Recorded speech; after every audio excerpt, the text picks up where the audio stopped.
विज्ञानाची काही मूलभूत व्याख्यानं आपण बघितली आणि त्याच्यानंतर आपण आता अणुसंरचना इंग्लिशमध्ये ॲटॉमिक स्ट्रक्चर ह्याला आता सुरुवात करायची आहे. सगळ्यात पहिल्यांदा आपल्याला अतिशय जास्ती असा इतिहास हा अणूमधला बघायचा नाही आहे. त्यामुळं आज जी मान्य रचना आहे ती आपण थोडक्यात बघूया आणि थोडासा इतिहास. अणू आहे की नाही याच्यावर बराच वाद होता. जसं आपल्याकडं अणूची कल्पना ही खूप पूर्वापार मान्य होती. त्या दर्शन वाङ्मय ज्यांनी याबद्दल दिलेलं आहे त्या माणसाचं नाव आहे औलुक्य आणि वैशेषिक दर्शन ह्या दर्शन वाङ्मयामध्ये त्यांनी अणूबद्दलची कल्पना दिलेली आहे. अर्थात वैशेषिक दर्शन हे नास्तिक वाङ्मयाचा एक प्रकार म्हणून पुढे येतो. त्याच्यामध्ये यांनी अणूची कल्पना दिली आणि नंतर असं झालं की पदार्थाचा सगळ्यात लहानात लहान जो कण आहे तो अणू ह्या रीतीने काहीतरी व्याख्या केल्या गेल्या. हे सगळं करणारा हा कणाबद्दल बोलणारा माणूस होता म्हणून याला नाव दिलं गेलं कणात. मूळ नाव आहे माणसाचं औलुक्य. तसं पाश्चात्य जगामध्ये पण बऱ्याचशा तत्त्वज्ञांनी ह्या संकल्पना मांडल्या होत्या. डाल्टन हा पहिला माणूस आहे ज्यांनी शास्त्रीय सिद्धांत युरोपमध्ये सांगितले अणूबद्दलचे. परंतु प्रत्यक्ष अणू आहे का याच्यावर बराच वाद होता आणि मग सर जे थॉम्सन आधुनिक काळामध्ये त्यांनी काही केलेल्या प्रयोगातून अणूच्या ऐवजी अणूच्या अंतरंगात असणाऱ्या कणाचा शोध लागला. त्याला नाव दिलं गेलं इलेक्ट्रॉन. सर जे थॉम्सन यांच्या संशोधनामुळे इलेक्ट्रॉन या मूलभूत कणाचा अणूमधल्या एक शोध लागला आणि मग अणू आहे का हा वाद मिटला. त्याऐवजी अणूची संरचना कशी असेल याच्यावर वाद चालू झाले आणि मग इलेक्ट्रॉन आहे ज्याच्यावरती ऋणप्रभार आहे. अणू तर प्रभाररहित आहे आणि मग असं असताना ऋणप्रभारित कण जर त्यांनी टाकले तर तेवढाच धनप्रभार त्याच्यात असला पाहिजे ही संकल्पना ही सर जे थॉम्सन यांनी मांडली. परंतु हा धनप्रभार हा शोधला तो एका दुसऱ्या शास्त्रज्ञांनी. मुळामध्ये इलेक्ट्रॉनचा शोध लागला तो कॅथोड किरणांमुळे आणि मग एक शास्त्रज्ञ होता त्याचं म्हणणं ॲनोड किरण पण असले पाहिजे आणि त्यांनी ॲनोड किरण दाखवले. त्याला चॅनल रेज किंवा ॲनोड रेज कॅनल रेज असं नाव आहे आणि त्याच्यानंतर त्यांनी धनप्रभार सिद्ध करून दाखवला. शास्त्रज्ञाचं नाव आहे गोल्डस्टाईन. आईन्स्टाईन जसं लक्षात ठेवलंय तसं गोल्डस्टाईन लक्षात ठेवा. त्यांनी या चुकीच्या प्रयोगामध्ये धनप्रभार मात्र बरोबर शोधून दाखवलं. म्हणजे इलेक्ट्रॉनचा संशोधक जनक सर जे थॉम्सन. त्याच्यानंतर प्रोटॉन म्हणजे धनप्रभारित जो कण आहे त्याची संकल्पना मांडली सर जे थॉम्सन यांनी. परंतु त्याचं अस्तित्व सिद्ध केलं ते गोल्डस्टाईन ह्या शास्त्रज्ञांनी. पण तो प्रयोग चुकीचा होता. नंतर कळलं की असे काही ॲनोड रेज नसतात. पण आत्ता ते ॲनोड रेज म्हणजे काय आहे हे आत्ता मला सांगून तुम्हाला कळणार नाही. पण ॲनोड रेज नसतात एवढं मात्र आत्ता लक्षात ठेवा. परंतु सुरुवातीला असे काही रेज आहेत किरण आहेत असं शोधलं गेलं आणि त्याचं जनकत्व प्रोटॉनचं जातं ते म्हणजे गोल्डस्टाईन या शास्त्रज्ञाकडं. ह्यानंतर सर जे थॉम्सन यांनी अणूचं पहिलं मॉडेल म्हणजे कसं असू शकतं असं एक प्रारूप तयार केलं. परंतु हे टिकलं नाही. ह्यानंतर विविध शास्त्रज्ञांनी कल्पना मांडल्या. त्यातली सर अर्नेस्ट रुदरफोर्ड या न्यूझीलंडच्या शास्त्रज्ञांनी मांडलेली कल्पना ही उचलून धरली गेली. ह्याला सौरमालेप्रमाणे अणूची रचना हे मांडलेलं solar model of atomic model म्हणतात. त्याच्यामध्ये सगळा धनप्रभार हा केंद्रस्थानी एकवटला आहे आणि इलेक्ट्रॉन हे त्याच्याभोवती विविध कक्षात भ्रमण करतात ही कल्पना पुढे आली. म्हणजे या ठिकाणी अणू असेल तर कसं स्वरूप त्याचं असेल तर केंद्रस्थानी केंद्रक आहे ज्याच्यात सगळा धनप्रभार एकवटलेला आहे आणि त्याच्याभोवती विविध कक्षांमध्ये इलेक्ट्रॉन ह्या वेगवेगळ्या पातळीमध्ये भ्रमण करत आहेत आणि ही कल्पना ही सर अर्नेस्ट रुदरफोर्ड यांनी मांडली. आता अशा जेव्हा कल्पना येतात तेव्हा साहजिकच प्रश्न येतात. म्हणजे सगळे जे प्लॅनेट्स ग्रह आहेत ते सूर्याभोवती फिरतात याचं कारण ह्या दोघांमध्ये असणारं गुरुत्व बल आहे आणि गुरुत्व बलामुळे हे फिरण्याची प्रक्रिया होते. मग तसं असेल तर इलेक्ट्रॉन हे केंद्रकाभोवती का फिरतील? मग त्याचं उत्तर असं दिलं गेलं की धनप्रभार आणि ऋणप्रभार याच्यात आकर्षण बल असतं आणि ह्या आकर्षण बलामुळे इलेक्ट्रॉन हे ह्या केंद्रस्थानी असणाऱ्या धनप्रभाराविरुद्ध भोवती फिरतात. आता काळ बदललेला आहे. आधुनिक काळामध्ये मोजमाप अतिशय अचूक करण्यात यायला लागली. रुदरफोर्ड यांनी केलेल्या प्रयोगातून त्यांनी बऱ्याचशा काही आधी न कळलेल्या गोष्टी पुढे आणल्या. ते म्हणजे अणू हा पोकळ आहे. अणूमध्ये प्रचंड मोठी पोकळी ही शिल्लक आहे. उदाहरण देतो म्हणजे लक्षात येईल. समजा जर मी हे अणूचं चित्र म्हणून तुम्हाला दाखवतोय तर ह्या अणूचं जे केंद्रक आहे जरी इथे मी खूप मोठं दाखवलं असलं तरी प्रत्यक्षात हे खूप छोटं आहे. तुम्हाला आता मोजमाप घेता येतं. आपण अंतर मोजायसाठी बघितलं होतं जर ते सिद्धांत मी इथं वापरले तर तुमच्या लक्षात येईल की हा अणूचा व्यास झाला. हा अणूचा व्यास आहे 10⁻⁻ मीटर. तुम्हाला आठवत असेल यालाच आपण नाव दिलेलं आहे 1 अँगस्ट्रॉम. तर सरासरी अणूचा जो व्यास आहे तो 1 अँगस्ट्रॉम किंवा 10⁻⁻ मीटर एवढा आहे. तर मी जर हे केंद्रक म्हणतो या ठिकाणी स्पष्ट करूया तर केंद्रकाचा व्यास किती असेल तर रुदरफोर्डच्या गणितानुसार केंद्रकाचा व्यास हा 10⁻15 मीटर एवढा आहे. अणुकेंद्रकावर फर्मी नावाच्या शास्त्रज्ञांनी काम केलं म्हणून याला नाव दिलेलं आहे फर्मी. तर हे एकक फर्मी या नावाने ओळखलं जातं. एफ स्मॉल आहे फर्मी. अर्थ लक्षात येतोय. म्हणजे जर मी केंद्रकाच्या तुलनेमध्ये अणूचा आकार बघितला तर तो 1,00,000 पट मोठा व्यास एवढा येतोय. म्हणजे ह्याचा व्यास जर 1 असेल 1 किलोमीटर मानूया केंद्रकाचा व्यास. केंद्रकाचा व्यास 1 किलोमीटर असेल तर अणूचा व्यास 1,00,000 किलोमीटर आहे.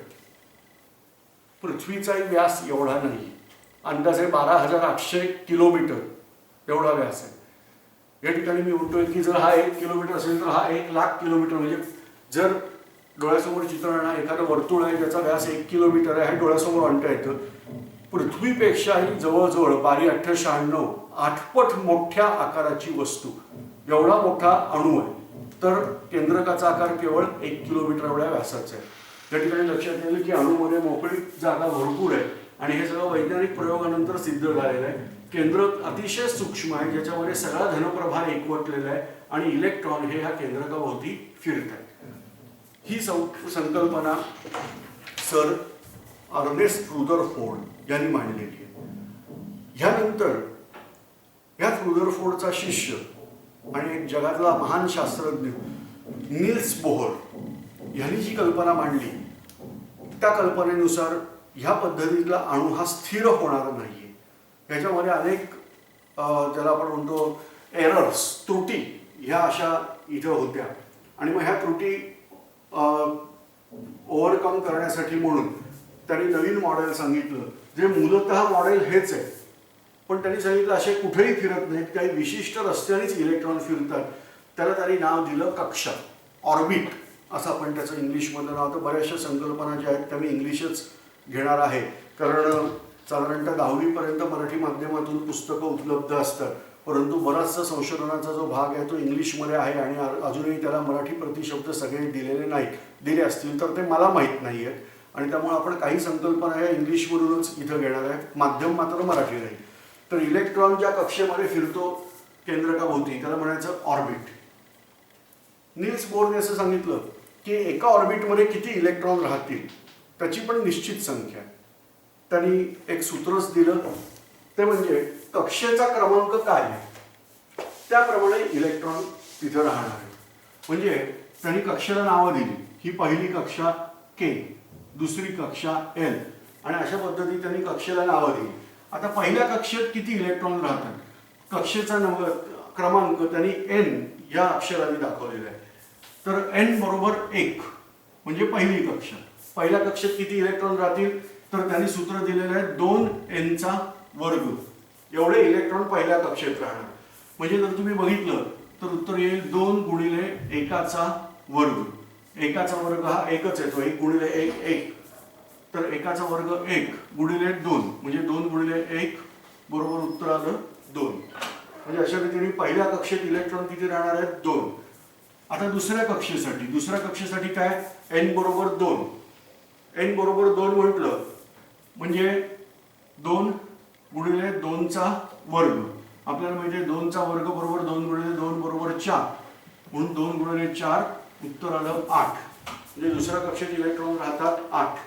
तिसऱ्या कक्षेत किती इलेक्ट्रॉन राहतील आता तोंडी उत्तर देता येईल. 3 चा वर्ग 9 गुणिले 2 बरोबर 18. म्हणजे तिसऱ्या कक्षेमध्ये इलेक्ट्रॉन झाले 18. चौथ्या कक्षेमध्ये याच पद्धतीत येतील 32 इलेक्ट्रॉन आणि पाचव्या कक्षेमध्ये या पद्धतीमध्ये येतील 50 इलेक्ट्रॉन. तर या पद्धतीमध्ये इलेक्ट्रॉनची संख्या ही एका कक्षेमध्ये निश्चित अशी असते. हे सांगितलेलं शास्त्रज्ञ नाव आहे नील्स बोहर त्यांनी. आता ह्यानुसार इलेक्ट्रॉन संरूपण ही संकल्पना आपल्याला बघायची. इलेक्ट्रॉन संरूपण हे वेगवेगळ्या टप्प्यामध्ये आपल्याला बघायचे. आता मी पहिला टप्पा दाखवणार आहे. आपण पहिल्या टप्प्यामधलं जे इलेक्ट्रॉन संरूपण बघतोय त्याच्यामध्ये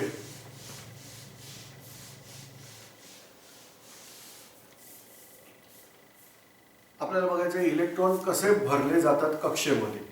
पण त्याच्या आधी मला थोडासा एक वेगळा भाग हा इथं घ्यावा लागणार आहे. ते म्हणजे अणु अंक, अणु वस्तुमानांक ह्या काही कल्पना. तुम्हाला कल्पना असेलच की जशी मूलद्रव्ये शोधली गेली तशी त्यांना नावं दिली गेली.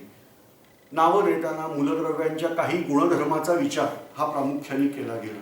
आता उदाहरणच जर द्यायचं झालं तर हायड्रा या अर्थाने पाणी, मग पाण्यातून मिळणारं मूलद्रव्य हायड्रोजन नाव असं दिलं गेलं. सोडा आपल्याला साधारणतः खाण्याचा पदार्थ माहिती आहे. खाण्याचा सोडा, धुण्याचा सोडा, इंग्लिशमध्ये त्याला बेकिंग सोडा, वॉशिंग सोडा अशी नावं आहेत. कॉस्टिक सोडा नावाचा एक प्रकार येतो म्हणजे सोडियम हायड्रॉक्साईड नावाचं संयुग आहे. तर ह्याच्यापासून जे मिळतं म्हणजे सोड्यापासून जे मूलद्रव्य मिळतं त्याला म्हणतात सोडियम. म्हणजे नावं देताना असं काहीतरी नाव दिलेलं आहे. काही वेळेला आपल्याला नावं वेगवेगळी दिसतात. म्हणजे उदाहरण द्यायचं झालं तर मी बोलताना म्हणणार आहे आयर्न म्हणजे लोह, परंतु त्याचं संयुग रूपात रूपांतर होताना मी आयर्न हा शब्द वापरणार नाही, त्याच्याऐवजी फेरम, फेरस हे शब्द वापरणार आहे. याचं कारण का तर आपल्यावर जसं इंग्रजांनी राज्य केलं आपल्यावर म्हणजे भारतावर, तसं युरोपवर त्यांना राज्य करता आलेलं नाही आहे. आणि मग इंग्लिश ही जागतिक भाषा आहे हा भारतीयांचा गैरसमज आहे, बाकीच्यांचा नाही. आणि त्यामुळं युरोपमध्ये इंग्लिश चालत नाही. आणि त्यामुळं तिथं जी भाषा प्रामुख्याने घेतली जाते ती आहे लॅटिन. आणि म्हणून मूलद्रव्यांची नावं ही लॅटिन भाषेत लिहिली जातात. आणि मग त्याची आद्याक्षरं घेऊन त्यापासून आपण मूलद्रव्याचं नाव हे लिहितो. आता उदाहरण द्यायचं झालं तर कार्बन, जे नाव लॅटिन भाषेत पण आहे, इंग्लिशमध्ये पण आहे. मग मूलद्रव्याला सिम्बॉल म्हणजे संज्ञा दिली गेली सी. आता कार्बनमध्ये 6 प्रोटॉन आहे. आता आपल्याला माहिती आहे प्रोटॉन हा धनप्रभारित कण आहे, इलेक्ट्रॉन हा ऋणप्रभारित कण आहे. नियम लक्षात ठेवा, जेवढा धनप्रभार आहे तेवढाच ऋणप्रभार आहे, किंवा जेवढा ऋणप्रभार आहे तेवढा धनप्रभार आहे. म्हणजे कार्बनला इथं मला एक अंक लिहायचा असतो ज्याला आपण म्हणतो अणु अंक, इंग्लिशमध्ये ॲटॉमिक नंबर. हा ॲटॉमिक नंबर म्हणजे काय तर number of proton in any atom, एखाद्या अणूमध्ये असणाऱ्या प्रोटॉनची संख्या. आता इथं कार्बनचा अणु अंक 6 आहे म्हटल्यानंतर कार्बनमध्ये प्रोटॉन आहेत 6. मी इथं लिहून ठेवतो प्रोटॉनची संख्या 6. इलेक्ट्रॉनची संख्या काढता येईल? उत्तर आहे हो. जेवढे प्रोटॉन आहेत तेवढेच इलेक्ट्रॉन आहेत आणि त्याप्रमाणे इलेक्ट्रॉनची पण संख्या झाली 6. आता इथं लिहिला जातो त्या अंकाला म्हणतात अणु वस्तुमानांक. अणूमध्ये मूलभूत कण हे 3 आहेत, प्रोटॉन, न्यूट्रॉन आणि इलेक्ट्रॉन. मी इथं थोडक्यात माहिती देतो. प्रोटॉन, प्रोटॉनचा वस्तुमान आपण एकक आहे AMU, ॲटॉमिक मास युनिट. तर ॲटॉमिक मास युनिटमध्ये प्रोटॉनचं वस्तुमान हे 1 असं गृहीत धरलं जातं. जर सखोल हवं असेल तर 1.0078 हे अचूक उत्तर आहे. साधारणतः जी कामं चालतात आपली त्याच्यासाठी प्रोटॉनचं वस्तुमान 1 माना, पण डिटेलमध्ये जर जायचं असेल तर त्याचं वस्तुमान आहे 1.0078. त्याच्यावरती प्रभार आहे तो आहे -1 अधिक 1 एवढा प्रभार त्या प्रोटॉनवर आहे. म्हणजे प्रोटॉन वस्तुमान 1, डिटेल माहितीसाठी 1.0078 आणि प्रभार आहे -1. न्यूट्रॉन हा जो दुसरा कण आहे याचं वस्तुमान पण 1च धरतो. अधिक माहितीसाठी 1.0086. त्याच्यावरती प्रभार मात्र आहे 0. कोणताच प्रभार न्यूट्रॉनवर नाही. न्यूट्रॉन हा सर अर्देस रुदरफोर्ड यांनी सुचवलेला कण आहे, परंतु त्याचं अस्तित्व सिद्ध खूप उशिरा झालं. चॅडविक नावाचा शास्त्रज्ञ, त्या चॅडविकनी 1932 साली न्यूट्रॉन शोधला. जेव्हा 1896 सालानंतर प्रोटॉन आणि इलेक्ट्रॉन दोन्ही कण शोधले गेलेले आहेत,